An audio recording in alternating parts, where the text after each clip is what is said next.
ദൈവ തിരുനാമത്തിന് മഹത്വമുണ്ടാകട്ടെ. നമ്മുടെ തിരുവചന ചിന്തയുടെ ഭാഗമായി ഈ കാലഘട്ടത്തിൽ സഭകളിൽ നടക്കുന്ന ദുരുപദേശങ്ങളുടെ ഒരു പഠനം നടത്തുന്ന നന്നായിരിക്കും എന്ന് തോന്നുന്നു. അതിൻ്റെ പ്രാരംഭമായി ഇന്ന് നമുക്ക് എന്താണ് സഭ എന്നൊന്ന് ചിന്തിക്കുന്നത് നന്നായിരിക്കുമെന്ന് തോന്നുന്നു. ആദ്യമായിട്ട് ഈ സഭ എന്താണെന്ന് അറിയണമല്ലോ. സഭ എന്തല്ല എന്നും അറിയണം. എന്തല്ല എന്നറിഞ്ഞാലാണല്ലോ സത്യസഭ എന്താണെന്ന് തിരിച്ചറിയാൻ കഴിയുകയുള്ളൂ. ഒരു അക്രൈസ്തവൻ, ഉദാഹരണത്തിന് ഹൈന്ദവ മാർഗത്തിൽ നിന്നോ ഇസ്ലാം വിശ്വാസത്തിൽ നിന്നോ യഹൂദ മതത്തിൽ നിന്നോ ജൈന മതത്തിൽ നിന്നോ ഏതെങ്കിലും മറ്റു മതവിശ്വാസത്തിൽ നിന്ന് ഒരു വ്യക്തി തിരുവചനം വായിച്ചോ കേട്ടോ യേശുക്രിസ്തുവിനെ പറ്റി മനസ്സിലാക്കി യേശുക്രിസ്തുവിന്റെ കാൽച്ചുവടുകളെ പിൻപറ്റുവാൻ ആഗ്രഹിച്ച് വന്നാൽ ആ വ്യക്തി ഏത് സഭ തിരഞ്ഞെടുക്കും? എന്താണ് സഭ? എവിടെയാണ് പോകേണ്ടത്? എങ്ങനെ തിരിച്ചറിയാൻ കഴിയും? ഇത് നമുക്കറിയാം. 100 കണക്കിന് സഭകൾ പല പേരിൽ ലോകത്തിൽ അറിയപ്പെടുന്നുണ്ട്.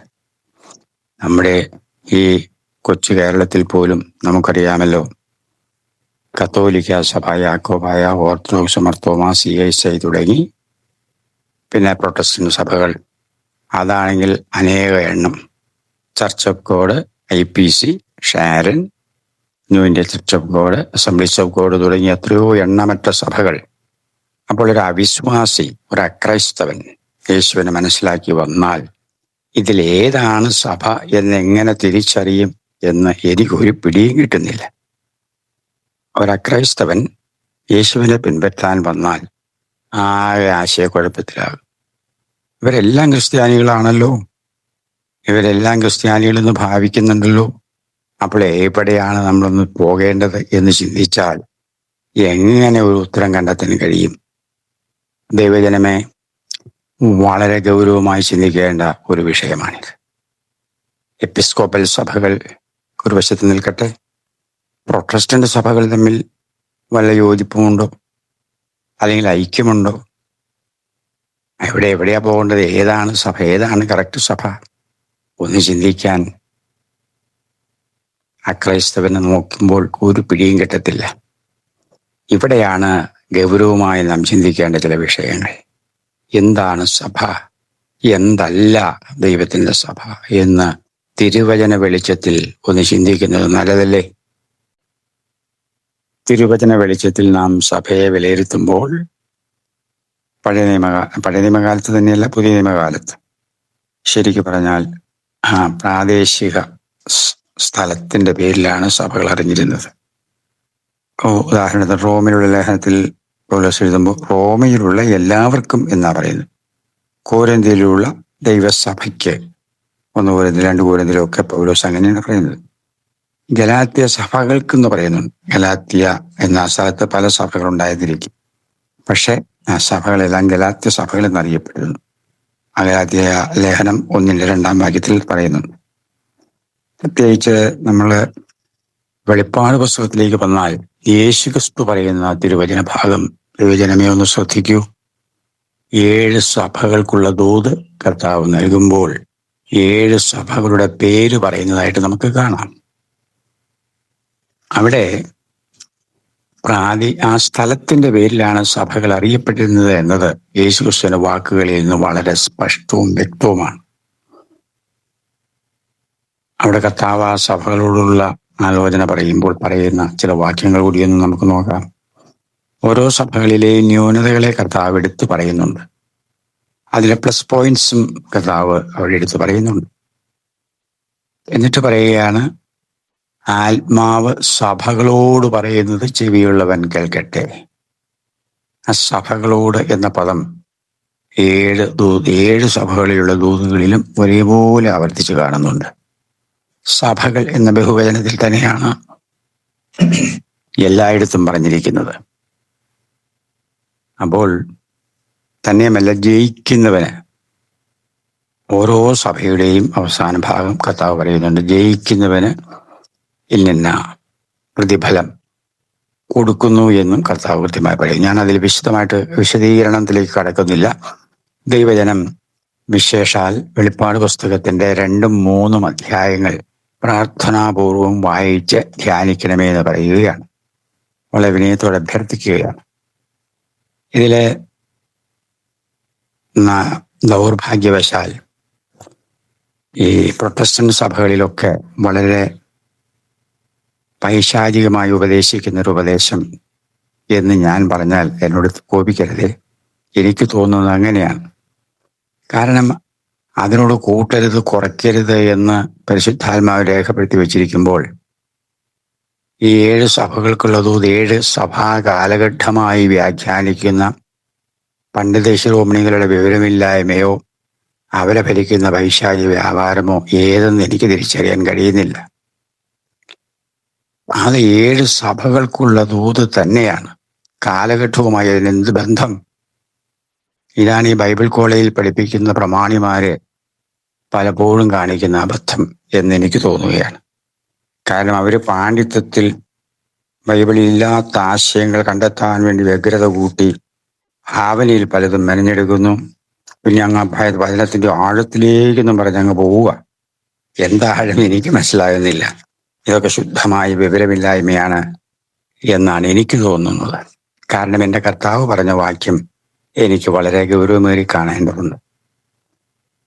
മത്തായിയുടെ സുവിശേഷം 11-ാം അധ്യായത്തിന്റെ 25-ാം വാക്യം നമുക്കൊന്ന് ശ്രദ്ധിക്കാം. അവിടെ യേശുക്രിസ്തു പറയുന്നു ഇങ്ങനെ: ആ സമയത്ത് തന്നെ യേശു പറഞ്ഞത്, പിതാവേ, സ്വർഗത്തിനും ഭൂമിക്കും കർത്താവായുള്ളവേ, നീ ഇത് ജ്ഞാനികൾക്കും വിവേകികൾക്കും മറച്ച് ശിശുക്കൾക്ക് വെളിപ്പെടുത്തിയത് കൊണ്ട് ഞാൻ നിന്നെ വാഴ്ത്തുന്നു. ഇത് ജ്ഞാനത്തിന്റെ തലത്തിൽ കാണേണ്ടതല്ല. പണ്ഡിത ശിരോമണികൾക്ക് ലഭിക്കുന്ന വെളിപ്പാടല്ല ഇത്. ശിശുസഹജമായ നിഷ്കളങ്കതയോടെ, സത്യമറിയാനുള്ള വാഞ്ചയോടെ, ഹൃദയഭാരത്തോടെ ദൈവസന്നിധിയിൽ നിലവിളിക്കുകയും സത്യമറിയാൻ ആഗ്രഹിക്കുകയും ചെയ്യുന്ന ദൈവഭക്തന്മാരെ, ദൈവത്തിന്റെ മക്കളെ ദൈവം സത്യമറിയിക്കും. അല്ലാതെ കുറെ ബൈബിൾ കോളേജിൽ പോയി കുറെ ഡിഗ്രി എടുത്താൽ കിട്ടുന്ന അറിവ് എന്ന് പറയുന്നത് ഞാൻ അതിനെപ്പറ്റി കൂടുതൽ പറയുന്നില്ല. എൻ്റെ ഓർമ്മയിൽ കത്തോലിക്ക സഭയിലെ പുരോഹിതന്മാർ എത്ര വർഷം പഠിച്ചാണ് അവർ പട്ടമെടുക്കുന്നതെന്നറിയാമോ? 11, 12, 13, ഏകദേശം 10 വർഷത്തിൽ കുറയാത്തുള്ള പഠനം അവർക്കുണ്ട്. മൈനർ സെമിനാരിയും മേജർ സെമിനാരിയും 2ആയി തിരിച്ച് പഠിക്കുന്നവർ. അവരുടെ പഠനത്തിന്റെ അഭ്യാസം വളരെ ആദരണീയം തന്നെയാണ്. ആരെന്ത് പറഞ്ഞാലും അവരെ നല്ല ട്രെയിനിങ് കൊടുക്കുന്നുണ്ട്. വെറുതെ കുറെ തിയോളജിയും ഫിലോസഫിയും സൈക്കോളജിയും ഹിസ്റ്ററിയും പഠിപ്പിക്കുകയല്ല. പ്രായോഗിക തലത്തിലുള്ള പല കാര്യങ്ങളെയും അവരെ പഠിപ്പിച്ച് ബോധവൽക്കരിക്കുന്നുണ്ട്, ട്രെയിനിങ് കൊടുക്കുന്നുണ്ട്.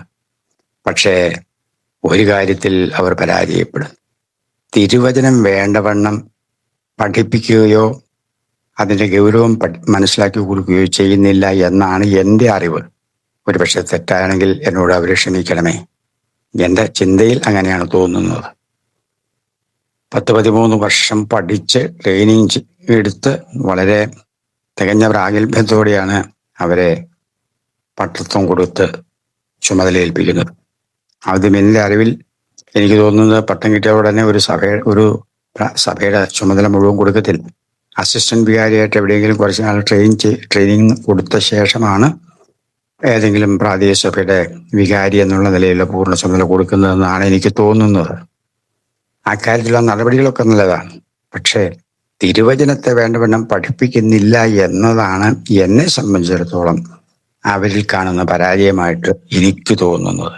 അത് തെറ്റാണെങ്കിൽ ദയവായി എന്നോട് അവർ ക്ഷമിക്കണമേ. പക്ഷേ പ്രൊട്ടസ്റ്റന്റ് സഭകളിൽ വലിയ വലിയ ബൈബിൾ കോളേജിലൊക്കെ പോയി ഒത്തിരി പഠിത്തം നടത്തുന്നുണ്ടെങ്കിലും യഥാർത്ഥ സത്യത്തിൽ പരിശുദ്ധാത്മാവ് വെളിപ്പെടുത്തി കൊടുക്കുന്ന ദൈവിക സത്യങ്ങൾ ഗ്രഹിക്കാനോ പഠിക്കാനോ സാധ്യമല്ല, നടക്കുന്നുമില്ല, അത് ലഭിക്കുന്നുമില്ല. അവിടെ കുറെ വലിയ കാര്യങ്ങളൊക്കെ പഠിപ്പിക്കുന്നുണ്ട്. കുറെ ആഴങ്ങളിലേക്ക് പോവുക. എന്താഴം, ആരുടെ ആഴം? സാമാന്യജനത്തിന് മനസ്സിലാകാത്ത കാര്യം പറഞ്ഞിട്ട് ആർക്കെന്ത് പ്രയോജനം? എൻ്റെ കർത്താവ് തൻ്റെ ശിഷ്യന്മാരെ തിരഞ്ഞെടുത്തപ്പോൾ മീനുളിമ്പിന്റെ മണമുള്ള വിദ്യാവിഹീനരായ സാധുക്കളായ പാവങ്ങളെയല്ലേ എടുത്തത്. അത് വലിയ പഠിത്തമുള്ളവരാരും ഉണ്ടായിരുന്നു എന്ന് എനിക്ക് തോന്നുന്നില്ല. 12 അപ്പോസ്തലന്മാരിൽ ആരും വലിയ വിദ്യാഭ്യാസമുള്ളവരോ വലിയ കേമന്മാരോ ഒന്നുമായിരുന്നു എന്നെനിക്ക് തോന്നുന്നില്ല. എൻ്റെ ചിന്തയിലും അറിവിലും സാധാരണക്കാരിൽ സാധാരണക്കാരായ മുക്കുവന്മാരും പാവങ്ങളുമായ കുറെ ആളുകൾ മാത്രമായിരുന്നു എന്നാണ് എനിക്ക് തോന്നുന്നത്. പക്ഷെ അവർ ലോകത്തെ കീഴ്മേൽ മറിച്ചുവെന്നാ തിരുവചനം പറയുന്നത്. കാരണം അവരിൽ വ്യാപരിച്ച ദൈവശക്തി, ആ ദൈവശക്തിയാണ് നമുക്ക് വേണ്ടത്. കുറെ അറിവ് സമ്പാദിച്ചിട്ട് എന്ത് വിശേഷം? അതുകൊണ്ട് അറിവിൻ്റെ തലത്തിലുള്ള അഭ്യാസങ്ങളൊക്കെ മാറ്റിവെച്ചിട്ട് വിനയപ്പെട്ട എളിമയോടും താഴ്മയോടും പരിശുദ്ധാത്മാവിൽ കാര്യങ്ങൾ ഗ്രഹിക്കാൻ ശ്രമിക്കുന്നതാണ് നല്ലതെന്ന് പറഞ്ഞ് ഞാൻ ആ ഭാഗം വിടുകയാണ്. വെളിപ്പാട് പുസ്തകത്തിൽ കർത്താവായ യേശുക്രിസ്തു 7 സഭകൾക്കും വ്യക്തമായി സന്ദേശങ്ങൾ നൽകുമ്പോൾ ഇന്നത്തെ പണ്ഡിതന്മാർ പറയുന്നത് ഈ കാലഘട്ടം, അതായത് നമ്മൾ ഈ വസിക്കുന്ന ഈ കാലഘട്ടം ലവദോക്യ കാലഘട്ടമാണെന്ന് പഠിപ്പിക്കുന്നത് ദൈവമക്കൾ കേട്ടിട്ടുണ്ടാകുമല്ലോ. അത് എവിടെ നിന്ന് അവർക്ക് കിട്ടിയ ആലോചനയാണ്, ആരാണ് അവർക്കത് വെളിപ്പെടുത്തി കൊടുത്തതെന്നൊന്നും എനിക്കറിയത്തില്ല. എൻ്റെ അഭിപ്രായത്തിൽ പിശാചിൻ്റെ ആത്മാവ് അവർക്ക് വെളിപ്പെടുത്തി കൊടുത്ത ആലോചനയാണ് അതെന്നാണ്. കാരണം ഈ കാലഘട്ടവുമായിട്ട് എന്ത് പ്രസക്തി? അക്കാലത്ത് 7 സഭകളിലുണ്ടായിരുന്ന അനുഭവങ്ങളെ കർത്താവ് ചൂണ്ടിക്കാണിച്ച് അവരെല്ലാവരോടും ആ 7 സഭകളോടും പറയുകയാണ്, ജയിക്കുന്നവന് ഞാൻ ഇന്നത് കൊടുക്കും. അത് ആത്മാവ് സഭകളോട് പറയുന്നത് എന്തെന്ന് ചെവിയുള്ളവൻ കേൾക്കട്ടെ എന്ന് പറയുമ്പോൾ ആ 7 സഭകളോടും കർത്താവ് കൽപ്പിക്കുന്നത് എന്താണെന്ന് ശ്രദ്ധിക്കണമെന്ന അർത്ഥത്തിലാണ് എനിക്ക് തോന്നുന്നത്. അത് തന്നെയുമല്ല, ആ 7 സഭകളിലെയും ന്യൂനതകളെ തിരിച്ചറിഞ്ഞ് അതിലൊക്കെ ജയിക്കുന്ന ജനത്തെയാണ് കർത്താവ് തിരഞ്ഞെടുക്കുന്നത് എന്നാണ് എനിക്ക് തോന്നുന്നത്. വെളിപ്പാട് പുസ്തകം 14-ാം അധ്യായത്തിൻ്റെ ആ തിരുവചന ഭാഗത്ത് നമ്മൾ ശ്രദ്ധിക്കുമ്പോൾ 144,000 പേരെ പറ്റിയുള്ള പരാമർശനം കാണാമല്ലോ. അത് ദൗർഭാഗ്യവശാൽ വളരെ വിവാദം ഉള്ള ഒരു വിഷയമാണ്. ഞാൻ പഠിച്ച് മനസ്സിലാക്കിയെടുത്തോളം പരിശുദ്ധാത്മാവ് എനിക്ക് തന്നു അല്ലെങ്കിൽ വെളിപ്പെടുത്തി തന്നു എന്ന് ഞാൻ ചിന്തിക്കുന്ന വിഷയം ഈ 144,000 പേരിൽ എന്ന് പറയുന്നത് ഇതുപോലെ ശുദ്ധിയിൽ ജീവിച്ച് ജയിച്ച ഭക്തന്മാരുടെ ഒരു കൂട്ടമാണ്. അവിടെ പറയും, അവിടെ ആ വാക്യം വായിക്കുമ്പോൾ അവർ കന്യകമാരോട് അവർ സ്ത്രീകളോട് ചേർന്ന് മലിനപ്പെടാത്തവരാണ് എന്ന് പറയുന്ന ഭാഗം, അത് വളരെ വിചിത്രമായൊരു ചിന്തയാണ്. ദൈവത്തിന് പക്ഷപാതമില്ലെന്ന് ഞാൻ 100% വിശ്വസിക്കുന്നു. അതുകൊണ്ട് തന്നെ ആണും പെണ്ണും തമ്മിൽ വ്യത്യാസം ദൈവം കൽപ്പിക്കുമെന്നും തോന്നുന്നില്ല. അങ്ങനെയാണെങ്കിൽ സ്ത്രീകൾ ആരും ഈ 144,000 പെടത്തില്ലല്ലോ. അതുതന്നെ വൈരുദ്ധ്യമല്ലേ? അവിടെ സ്ത്രീകളോട് ചേർന്ന് മലിനപ്പെടുക എന്ന് ഉദ്ദേശിക്കുന്നത് ലോകത്തോട് ചേർന്ന് മലിനപ്പെടരുത് എന്ന അർത്ഥം തന്നെയാണ്. യൂദായുടെ ലേഖനത്തിന്റെ അവസാന 2 വാക്യങ്ങൾ ചേർന്ന് വായിച്ചാൽ അത് സ്പഷ്ടമാകും. ഞാൻ അതിലേക്ക് കൂടുതൽ ആഴത്തിൽ കിടക്കാൻ ആഗ്രഹിക്കുന്നില്ല. പരിശുദ്ധനായ മഹാദൈവം ആദാമിനെ സൃഷ്ടിച്ചപ്പോൾ താൻ ഏകനായിരിക്കുന്നത് നന്നല്ലെന്ന് കണ്ട് തക്ക തുണയെ ഉണ്ടാക്കി കൊടുത്ത് അവരോട് കൽപ്പിച്ചത്, നിങ്ങൾ കുടുംബജീവിതം നയിച്ച് സന്താനപുഷ്ടിയുള്ളായി പെറ്റു പെരുകി ഭൂമിയിൽ നിറഞ്ഞുകൊള്ളുവിനെന്ന് പറഞ്ഞിരിക്കുന്ന വാക്യം നോക്കൂ. അതുപോലെ വെള്ളപ്പൊക്കം നടന്ന ശേഷം നോഹയോടും അവരുടെ കുടുംബത്തോടും തന്നെ പറയുന്നത്, പെറ്റു പെരുകാനാ പറയുന്നത്. ദൈവമാണ് കുടുംബജീവിതം സ്ഥാപിച്ചത്. അത് പെറ്റുപെരുകാൻ ദൈവം ആഗ്രഹിക്കുന്നു. എന്നാൽ ദൗർഭാഗ്യവശാൽ ഇന്നത്തെ പുതുതലമുറ ഈ തിരുവചന ഭാഗത്ത് വളരെ നിസ്സാരവൽക്കരിക്കുകയാണ്, അല്ല തള്ളിക്കളയുകയാണ് എന്ന് പറയാതിരിക്കാൻ വയ്യ. ഒരു 70 വർഷം മുൻപുള്ള കുടുംബങ്ങളൊക്കെ നോക്കിയാൽ ഒരു 10 പിള്ളേരെങ്കിലും അല്ലെങ്കിൽ 7-8 പിള്ളേരെങ്കിലും മിക്കവാറും എല്ലാ കുടുംബങ്ങളിലും കാണുമായിരുന്നു. 15-20 പിള്ളേരുള്ള കുടുംബങ്ങൾ വരെ ആ കാലത്തുണ്ടായിരുന്നു. അമ്മമാര് 1 വയസ്സ് 1.5 വയസ്സ് കുഞ്ഞിനാവുമ്പോൾ അടുത്ത് വീണ്ടും ഗർഭിണിയാവുക, അങ്ങനെ പ്രസവിക്കാനേ അവർക്ക് സമയം ഉണ്ടാകുമായിരുന്നുള്ളൂ. എത്ര കഷ്ടപ്പെട്ടാണ് അവർ വളർന്നത്, എത്ര ത്യാഗോജ്വലമായി ജീവിച്ച ജീവിതമാണ് അവരുടേത്. അത് ദൈവ തിരഹിതപ്രകാരം തന്നെയാണ്, പെറ്റു പെരുകാനാണ് പറഞ്ഞിരിക്കുന്നത്. ഇന്ന് ദൗർഭാഗ്യവശാൽ യുവതികൾക്ക് പ്രസവിക്കാൻ താല്പര്യമില്ല. പ്രസവം വേണ്ടെന്ന് പറയുന്ന യുവതികൾ വരെയുണ്ട്. കല്യാണം വേണ്ടെന്ന് പറഞ്ഞ് മാറി നിൽക്കുന്ന യുവതികളുണ്ട്. കാലം മാറിയ പോക്ക് നോക്കി വളരെ ദയനീയമെന്നല്ലാതെ എന്തു പറയേണ്ടു. അത് തന്നെയുമല്ല, വ്യക്തിപരമായ എൻ്റെ ഒരു അഭിപ്രായം കൂടി ഈ വിഷയത്തിൽ ഞാൻ ചേർക്കുകയാണ്. ഇന്ന് ഭാര്യയും ഭർത്താവും ജോലിക്ക് പോകുന്ന രംഗം മിക്കവാറും വീടുകളിൽ കാണാം. ഇത് വചനത്തിന് ചേർന്നതല്ലെന്നാണ് എൻ്റെ ചിന്ത. ഭർത്താവ് ജോലിക്ക് പോയി വീട്ടുകാര്യങ്ങൾ നോക്കട്ടെ, ഭാര്യ വീട്ടിലെ കാര്യങ്ങൾ നോക്കട്ടെ, മക്കളെ പ്രസവിച്ച് വീട്ടിലെ കാര്യങ്ങൾ നോക്കി സന്തോഷത്തോടെ കഴിയാനുള്ള വേദികൾ ഒരുക്കട്ടെ. ഞാൻ പഠിച്ചിടത്തോളം പുരുഷന്മാരെക്കാൾ ഒരു 3 ഇരട്ടി പണിയെങ്കിലും സ്ത്രീകൾ ചെയ്യുന്നുണ്ടെന്നാണ് എനിക്ക് തോന്നുന്നത്. രാവിലെ ഉണർന്നാൽ അന്നേരം മുതലുള്ള അധ്വാനം തുടങ്ങിയാൽ കുഞ്ഞുങ്ങളെ നോക്കണം, അവരെ സ്കൂളിൽ വിടണം, ശാപ്പാടുണ്ടാക്കണം, വീട് ക്ലീൻ ചെയ്യണം, മുറ്റമടിക്കണം, വസ്ത്രം അലക്കണം തുടങ്ങി എന്തെല്ലാം കഷ്ടപ്പാടും പണിയും അവർക്കുള്ളത്. അതിനിടയ്ക്ക് അവർ ജോലിക്ക് കൂടി പോയി വന്നാലത്തെ അവസ്ഥ ആലോചിച്ച് നോക്കിക്കേ. ജോലിക്ക് പോകാനല്ല ദൈവം ഉദ്ദേശിക്കുന്നേയില്ല എന്നാണ് എൻ്റെ അഭിപ്രായം. പുരുഷന്മാർ, ഭർത്താക്കന്മാർ ജോലിക്ക് പോകട്ടെ, ഭാര്യമാർ വീട്ടുകാരെ നോക്കി വീട്ടിലിരുന്ന് ഭർത്താവ് വരുമ്പോൾ സന്തോഷത്തോടെ കൈക്കൊണ്ട് കുടുംബജീവിതം മാധുര്യമേറിയതും സന്തോഷകരമാക്കി തീർക്കുവാൻ വീട്ടിലിരിക്കുകയാണ് വേണ്ടത്. വീട്ടിലെ കാര്യങ്ങൾ നോക്കി. അതിലെ 128 സങ്കീർത്തനത്തിൽ പറയുന്ന ഭാര്യ വീട്ടിനകത്ത്, ആ പദമൊന്ന് ചിന്തിച്ചു നോക്കിക്കേ. ഭാര്യമാർ വീട്ടിനകത്ത് ഫലപ്രദമായ മുന്തിരിവള്ളി പോലെയും. അപ്പൊ വീട്ടിനകത്ത് വീട്ടിലെ കാര്യങ്ങൾ നോക്കണം, കുഞ്ഞുങ്ങളെ നോക്കാൻ, വാർദ്ധക്യത്തിലുള്ള മാതാപിതാക്കളെ നോക്കാൻ ഒക്കെയുള്ള ദൗത്യമില്ലേ അവർക്ക്? അതൊക്കെ ചെയ്യേണ്ടതിന് പകരം ജോലിക്ക് പോയി ടെൻഷൻ പിടിച്ചും മടുത്ത് ക്ഷീണിതയായി ടെൻഷൻ കൊണ്ട് വീട്ടിൽ വരുമ്പം കുഞ്ഞുങ്ങൾ ബഹളം, ഭർത്താവ് ബഹളം, എല്ലാം കൊണ്ടും ആകെപ്പാടെ പിന്നെയും ടെൻഷൻ. പ്രാർത്ഥിക്കാൻ സമയമുണ്ടോ? ബൈബിള് വായിക്കാൻ സമയമുണ്ടോ? ഒന്നിനും സമയമില്ലാതെ കഷ്ടപ്പെടുന്ന സഹോദരിമാരുടെ ദൗർഭാഗ്യകരമായ അനുഭവം ഒന്ന് ചിന്തിച്ചു നോക്കിക്കേ. അല്പം പണത്തിന് വേണ്ടി ജോലിക്ക് പോകാം, എന്തൊരു കഷ്ടം! ദൈവത്തിന് ഇതൊന്നും അറിയില്ലായിരുന്നു. ദൈവത്തെ മണ്ടനാക്കുന്ന ഇത്തരം വിവരക്കേട് ദൈവദിനം മാറ്റിവെക്കണമേ എന്ന് വിനയത്തോടെ ഞാൻ ഓർമ്മിപ്പിക്കുകയാണ്. നമ്മെ പോറ്റുവാൻ ദൈവത്തിനറിയാം, എന്ത് വേണമെന്ന് ദൈവത്തിനറിയാം. ഇതെല്ലാം അറിഞ്ഞുകൊണ്ടാണ് ദൈവം നമ്മെ സൃഷ്ടിച്ചിരിക്കുന്നത്.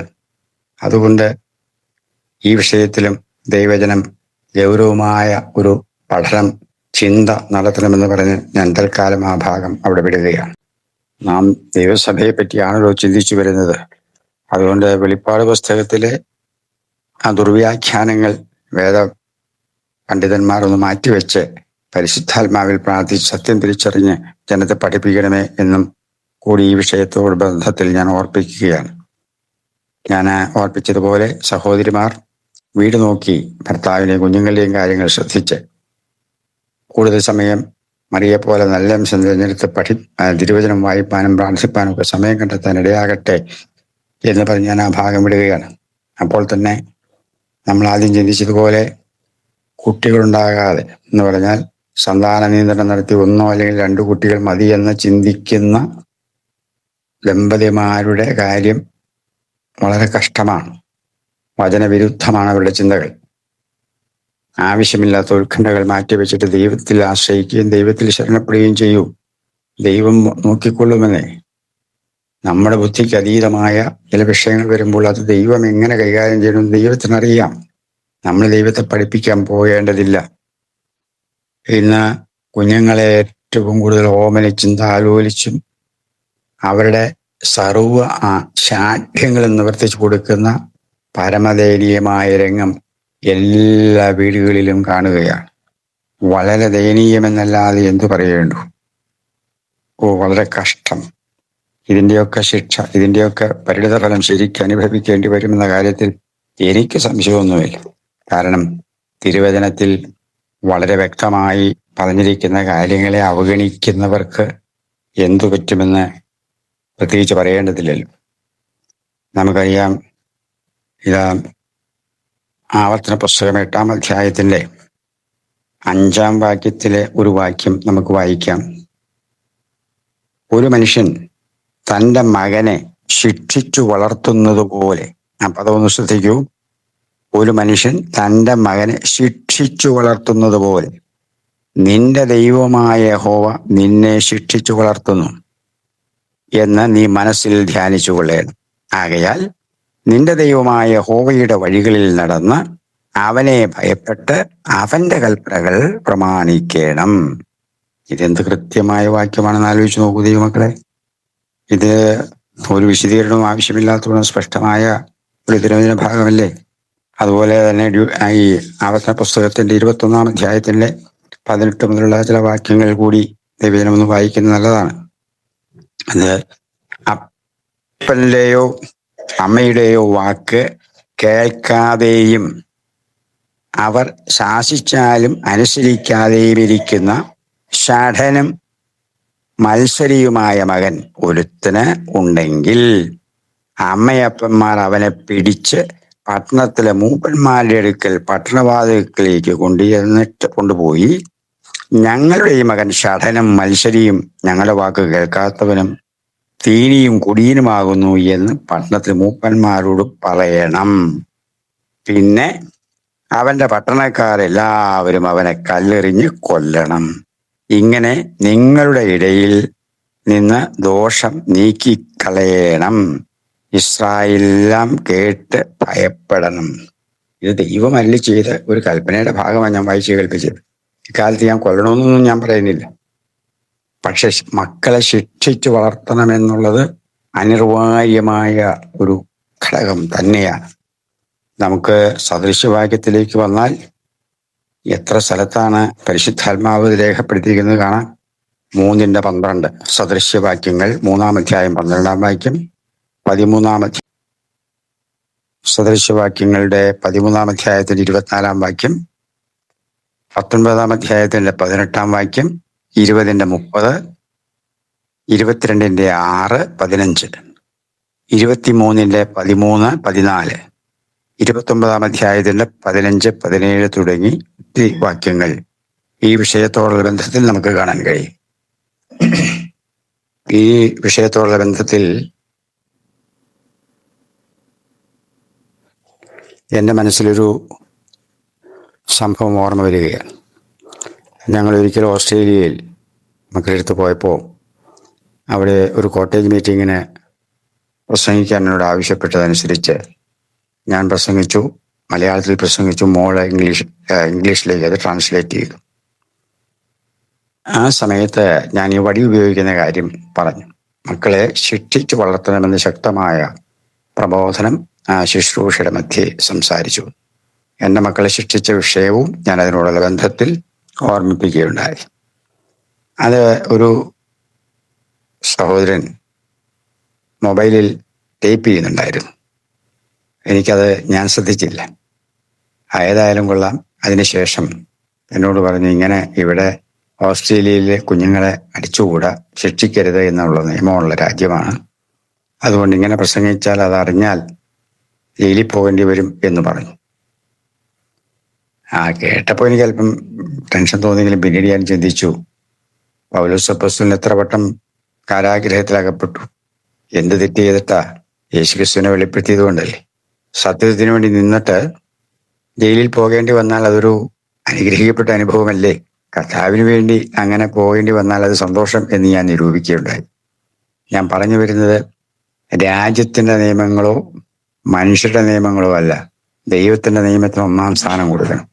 അങ്ങനത്തെ രാജ്യത്ത് പോയി നമ്മൾ ജീവിക്കേണ്ട കാര്യമുണ്ടോ എന്ന് വരെ ഞാൻ ചിന്തിക്കുക. നമ്മുടെ മക്കളെ ശിക്ഷണത്തിൽ വളർത്താനുള്ള ഉത്തരവാദിത്വം മാതാപിതാക്കൾ എന്ന നിലയിൽ നമുക്കുണ്ട്. അതിൽ 1-ാം സ്ഥാനം കൊടുത്തേ പറ്റൂ. അത് അവഗണിക്കാൻ പറ്റുന്ന വിഷയമല്ലേ അല്ല. അതുകൊണ്ട് കുഞ്ഞുങ്ങളെ സ്നേഹിക്കുക എന്നുള്ള മാതാപിതാക്കളുടെ ഉത്തരവാദിത്വമാണ്. അത് സ്വാഭാവികമായിട്ടും ഉണ്ടായിപ്പോകും. പക്ഷേ തെറ്റ് കണ്ടാൽ തെറ്റാണെന്ന് തിരുത്തി ബോധവൽക്കരിച്ച് ശാസിക്കേണ്ടടുത്ത് ശാസിക്കുകയും ശിക്ഷിക്കേണ്ടടുത്ത് ശിക്ഷിക്കുകയും ചെയ്ത് അവരെ വളർത്താനുള്ള ഉത്തരവാദിത്വം മാതാപിതാക്കൾക്കുണ്ടെന്ന് പറഞ്ഞ് ഞാൻ ആ ഭാഗം തൽക്കാലം വിടുകയാണ്. എബ്രായ ലേഖനത്തിൽ അതിൻ്റെ 12-ാം അധ്യായത്തിന്റെ 5 മുതൽ 11 വരെയുള്ള വാക്യത്തിൽ ദൈവം ബാലശിക്ഷ കഴിക്കുന്ന കാര്യമൊക്കെ പറഞ്ഞിട്ടുണ്ട്. അവിടെ ഒരു കാര്യം പറയുന്നുണ്ട്, മക്കളെ ശിക്ഷിക്കാത്ത അപ്പൻ എവിടെയുള്ളൂ എന്നുള്ള വാക്യവും കൂടി അവിടെ അതിനകത്ത് ആ ഭാഗത്ത് കാണുന്നത് നമുക്ക് വായിക്കാൻ കഴിയുമല്ലോ. അതുപോലെ വെളിപ്പാട് പുസ്തകം 3-ാം അധ്യായത്തിന്റെ 19-ാം വാക്യത്തിൽ കർത്താവ് പറയുകയാണ്, എനിക്ക് പ്രിയമുള്ളവരെയൊക്കെയും ഞാൻ ശാസിക്കുകയും ശിക്ഷിക്കുകയും ചെയ്യുമെന്ന് യേശു കർത്താവ് പറയുന്നു. അപ്പോൾ ശാസനയും ശിക്ഷയുമൊക്കെ ആവശ്യമാണ്, അത്യാവശ്യമാണ്. അതിന് യാതൊരു മടിയും കാണിക്കേണ്ടതില്ല. ദൈവമക്കളെ, ഈ വിഷയത്തിലൊക്കെ കുറച്ചുകൂടി ഗൗരവമുള്ളവരായി മുന്നേറാൻ സർവ്വശക്തൻ നമുക്ക് ഇടവരുത്തട്ടെ എന്ന് പറഞ്ഞ തൽക്കാലം ഞാൻ ആ വിഷയം അവിടെ വിടുകയാണ്. നമുക്ക് അല്ലെങ്കിൽ ദൈവസഭ എന്ന വിഷയത്തിലേക്ക് മടങ്ങി വരാം. വീണ്ടും ജനിച്ച ഒരു ദൈവ പൈതലിനെ സംബന്ധിച്ചിടത്തോളം അവർ ദൈവരാജ്യത്തിലാണ്. എന്ന് പറഞ്ഞാൽ ദൈവം ഭരിക്കുന്ന ദൈവത്തിന്റെ രാജ്യത്തിൽ, ഈ ലോകത്തിൽ ജീവിക്കുന്നെങ്കിലും സത്യത്തിൽ അവർ ജീവിക്കുന്നത് ദൈവരാജ്യത്തിലാണ്. ദൈവത്തിന്റെ കൽപ്പനകൾക്കാണ് ഒന്നാം സ്ഥാനം കൊടുത്തവർ കഴിയേണ്ടത്. അതായത് പിതാവായ ദൈവത്തിന്റെ പുത്രനാണ് വീണ്ടും ജനിച്ചൊരു ദൈവ പൈതൽ. അപ്പോൾ ദൈവം വീണ്ടും ജനിച്ചൊരു വ്യക്തിയെ സംബന്ധിച്ചിടത്തോളം പിതാവാണ്, രാജാവാണ്. യേശുക്രിസ്തു ആ വ്യക്തിയുടെ കർത്താവാണ്, ആത്മാവിന്റെ ഇടയനാണ്. ആത്മാവിന്റെ നിയന്ത്രണം യേശുക്രിസ്തുവിന്റെ കൈകളിലാണ്. പരിശുദ്ധാത്മാവിന്റെ മന്ദിരമാണ് ആ വ്യക്തിയുടെ ശരീരം. അങ്ങനെ ആ വ്യക്തിയെ സംബന്ധിച്ചിടത്തോളം ദൈവരാജ്യത്തിന്റെ ഒരംഗമാണ്. ആ ചിന്ത എപ്പോഴും ഭരിക്കപ്പെടേണ്ടതുണ്ട്. അങ്ങനെ വീണ്ടും ജനിച്ച ദൈവജനം ഒന്നിച്ചുകൂടി വരുന്ന കൂട്ടായ്മയാണ് ദൈവസഭ. അതൊരു അദൃശ്യമായ സംഭവമാണ്. പിന്നെ സാമൂഹ്യമായും നമ്മുടെ വ്യക്തിപരമായ ആവശ്യങ്ങൾക്കൊക്കെ നമുക്ക് കൂട്ടായ്മ ആവശ്യമാണ്. അതുകൊണ്ടൊരു സംഘടന എന്ന നിലയിൽ സഭകൾ പോകുന്നത് തെറ്റില്ല, നല്ലതാണ്, ആവശ്യവുമാണ്. പക്ഷെ അതിലുപരി ദൈവത്തിന്റെ ചട്ടങ്ങൾക്കും നിയമങ്ങൾക്കും വിധേയമായി പോകുന്ന ദൈവ പൈതലായിരിക്കണമെന്ന് ദൈവസഭയെക്കുറിച്ച് ദൈവം ആഗ്രഹിക്കുന്നു. നമുക്ക് തുടർന്ന് ഈ വിഷയത്തിൽ ദൈവജനം ആഴമായി പഠിക്കുകയും പ്രാർത്ഥിക്കുകയും ചെയ്യണമെന്ന് അപേക്ഷിച്ചുകൊണ്ട് തൽക്കാലം ഞാൻ ഈ ഭാഗം ഇവിടെ അവസാനിപ്പിക്കുകയാണ്.